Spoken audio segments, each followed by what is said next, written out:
Bom, meu nome é Antônio Soares Barros, eu sou projetista.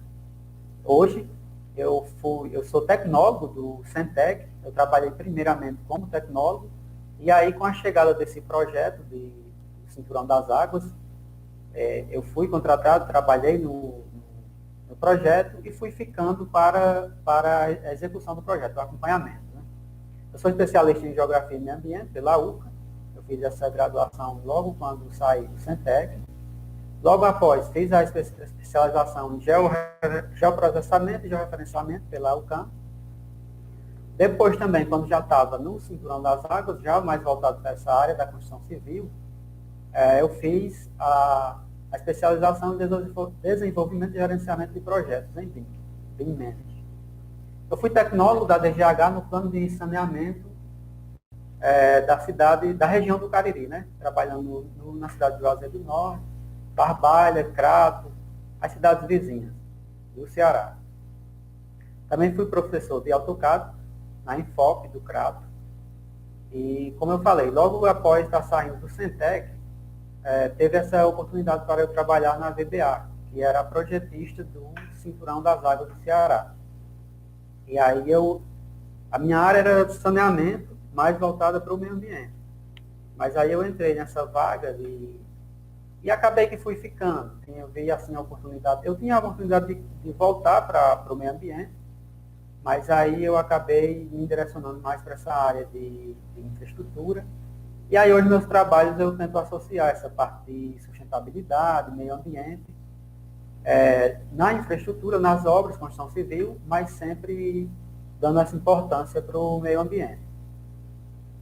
Logo após também eu fundei, hoje tem uma microempresazinha onde a gente ministra cursos de AutoCAD, de Civil 3D. E hoje eu sou graduando de Engenharia Civil na Uninasal. Bom, e os projetos de infraestrutura, a gente vai falar um pouco. O que são esses projetos, né? Que é um serviço indispensável, que atua como um grande aliado nos mais variados processos, principalmente da construção. É um projeto que define as diretrizes para a execução da obra, seguindo todas as características descritas no documento. Ou seja, para esse projeto, a execução desse projeto, então tem os softwares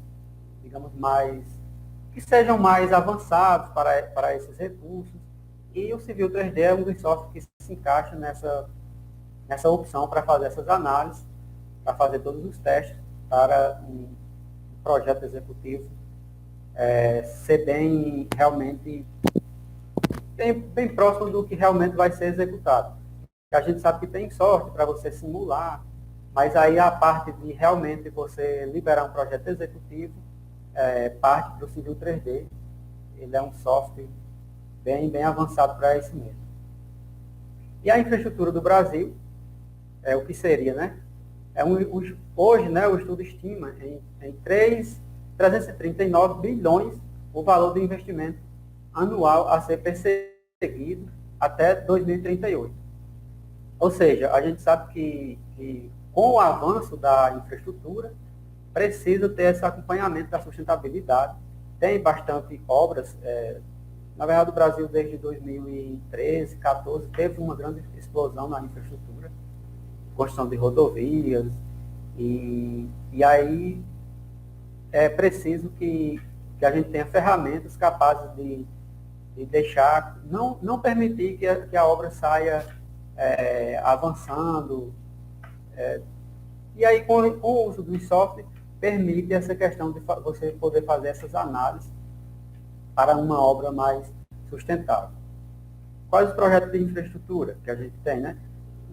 Para começar o projeto, primeiramente, a gente vai ter o projeto básico, executivo de geometria, e seguindo desses projetos, vai ter os projetos de drenagem, projetos de terraplenagem e pavimentação. Isso para uma rodovia. A gente tem como exemplo, hoje, essa ponte de Salvador, né? Ela já está sendo executada. Isso eu estou dando só alguns exemplos do que são esses projetos, né? Temos também o exemplo da Transnordestina, e a gente pode ver que é uma obra que ela causa bastante impacto, e logo mais na frente eu vou mostrar como que o Civil 3D ele pode fazer essas análises para uma melhoria nessa execução do projeto. O exemplo do PISF também, né, a integração do Rio São Francisco, onde eu também trabalhei. É uma obra que já vem se arrastando também bastante tempo. Exemplos de CE, BR, tudo isso são obras de infraestrutura e que a gente pode utilizar o software para uma melhoria, uma adequação no projeto.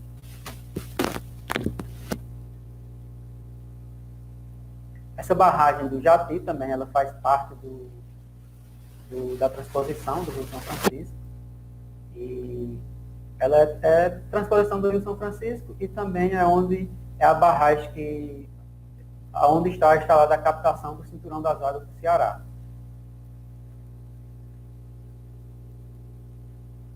Hidrelétricas também são um exemplo de infraestrutura.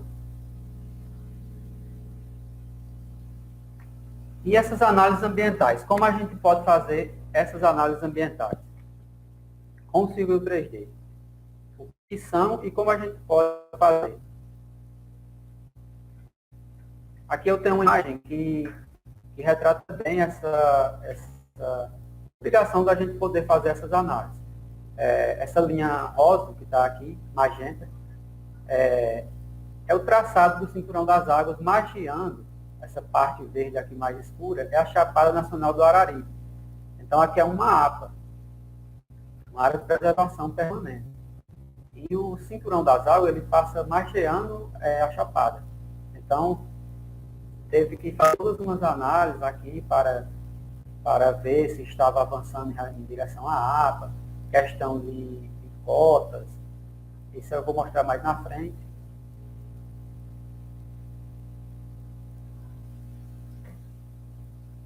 Um dos desafios para os grandes projetos de infraestrutura é fazer com que, durante a execução, o mesmo esteja dentro dos parâmetros do que diz respeito à legislação ambiental vigente.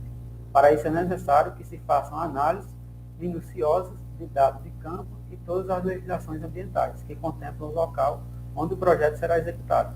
Que nesse caso do cinturão das águas, estou dando como exemplo o cinturão das águas, mas que a gente sabe que pode ser feito em várias obras. No decorrer do projeto, é preciso que se façam essas análises. Tem todo um escopo para o projeto que a gente precisa seguir. E aí esse software, ele é bastante eficiente para se realizar essas análises.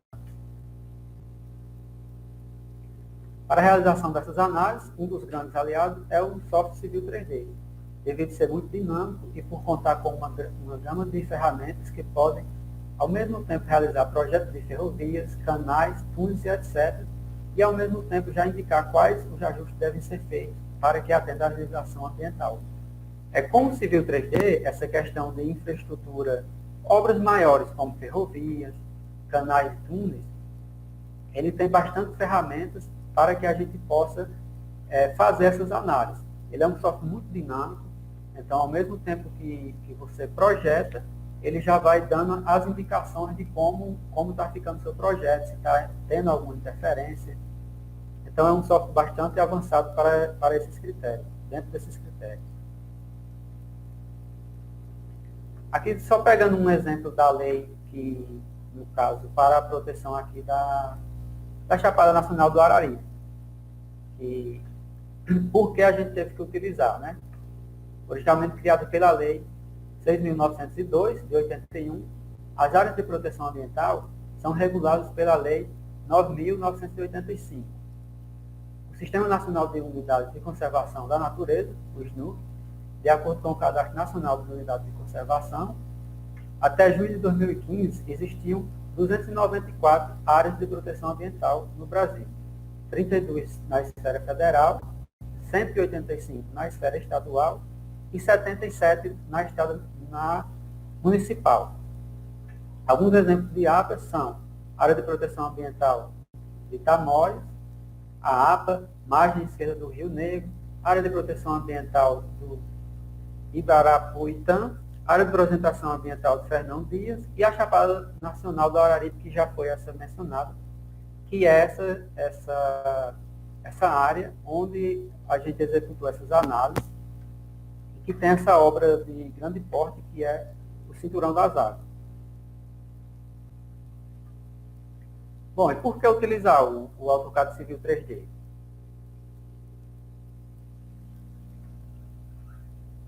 Vou ter uma imagenzinha aqui. O AutoCAD Civil 3D, com ele, com essas ferramentas, é possível você traçar toda uma geometria do seu projeto, no que diz respeito às ferrovias, às canais, a túneis. E aí, quando você traça essa geometria, ela é muito dinâmica. Então, você já pode ir fazendo os ajustes pela geometria mesmo. Por exemplo, se estiver cortando um topo de morro, um lago, um rio, que sejam de proteção, esteja nessa área de proteção, então só com a geometria já pode começar os ajustes. Já pode se começar a ir fazendo esses ajustes com a geometria. É um software muito dinâmico, então quando você mexe em alguma coisa, tudo já se altera, não precisa estar refazendo os seus trabalhos. À medida que você vai ajustando, as informações vão se ajustando automaticamente. E aí você pode criar perfil e seções, que nesse caso, para ver, criando essas seções, os cortes transversais, né, a gente pode analisar a questão de cotas, questões de se está pegando topo de morro, esses morros que estão enquadrados na legislação como área de preservação. Então, quando você traça esses perfis e seções, você já é capaz de ir vendo isso. E também podendo tomar decisões. Por exemplo, no perfil, a gente já pode tomar uma decisão que a obra pode realizar uma escavação, se terá que fazer um túnel. Tudo isso, automaticamente, quando você começa a traçar, utilizar as ferramentas do civil. E aí você pode também, através de movimento de ponto, ou movimento de ponto de topografia, pode criar os mapas ipsométricos, que são os mapas que vão mostrar, você pode colocar para mostrar as altitudes. Então, se uma tal altitude ou uma inclinação, declividade desse trecho, onde vai passar o seu projeto, se enquadra numa área de preservação, então você tem que fazer procurar novas alternativas, já que com o modelo que você está utilizando, estará invadindo algumas áreas de preservação. Então tem que procurar fazer alternativas em relação ao projeto. No caso de rodovias e canais, o que pode ser feito é alterar ou o traçado, como diz o desvio, mas aí também tem que levar em consideração o suposto, de distância, ou você pode utilizar de túnel, que é o que acontece muito em relação a canais ou ferrovias, rodovias. Então se opta por executar um túnel, tanto para a questão da elevação, né, do declive, também pode ser pela questão dessas áreas ambientais, que é o que aconteceu muito no Cinturão das Águas. Bom, a gente pode analisar as superfícies com cores e inclinações de topo de morro, isso que eu acabei de falar. A gente, quando você gera esses mapas, ou simplesmente gerando suas superfícies, você já pode ir realizando essas análises, porque é muito dinâmico. Então, para um projeto mais avançado, hoje a gente sabe que tem estudos com drones, e é uma nuvem de pontos. Então, você joga no Civil 3D, vai gerando sua superfície, o terreno natural, e pode ir fazendo essas análises. Também tem como já fazer a interação com outros softwares, que no caso, o software da Autodesk mesmo tem o InfraWorks, que a gente pode fazer isso. Mas aí, para a questão de projetos para você, projetos básicos, né? Que não já para executar. Para execução mesmo, aí já para a questão de ser mais preciso, a gente já utiliza a questão de nuvens de pontos, topografia mais precisa. Mas, como a exportação das curvas de nível do InfraWorks também a gente já já é capaz de fazer essas análises. E aí você, gerando tudo isso, o Civil 3D permite gerar os relatórios, que é uma das coisas aí bem bacanas do Civil 3D. Por ele ser bem dinâmico, a gente, ao mesmo tempo que vai executando, fazendo as suas alternativas, ele vai gerando todos os resultados, e a gente podendo pegar isso em relatórios, é bem palpável mesmo você poder fazer essas análises com o Civil 3D. Realizar as simulações de tipos de seções é que você pode optar por uma certa inclinação, um tamanho de altura de taludes, dependendo de como ou onde passa seu projeto. Então, você pode gerar essas seções com uma inclinação, digamos, de 1 para 1,5, 1 para 1. Você vai fazendo os testes até onde essa seção alcançaria, por exemplo, uma determinada cota. Se a cota de preservação, a gente está na cota 500, por exemplo, que é uma cota de preservação, digamos. Então, quando se passa abaixo, na cota 480, por exemplo, e aí com essa seção para uma rodovia ou para um canal, a gente pode ir testando a inclinação. Claro que isso também depende do tipo de solo. Nem todo solo vai atender uma inclinação. Dependendo do solo, se é em rocha, a gente pode aumentar essa inclinação e fazer esse teste com as seções. Só pelas seções, sem precisar utilizar, no caso da geometria, mudar a geometria. Pode utilizar as seções, e aí, ao tempo que você vai, simultaneamente, quando a gente vai mudando as inclinações, automaticamente ele vai ajustando todo o seu projeto, e seus relatórios vão estar sempre dinâmicos. Sempre que você pedir o relatório ali naquele momento, ele vai estar saindo de acordo com as suas modificações. Não precisa gerar um relatório, e aí quando fazer uma alteração, pedir para gerar um novo relatório,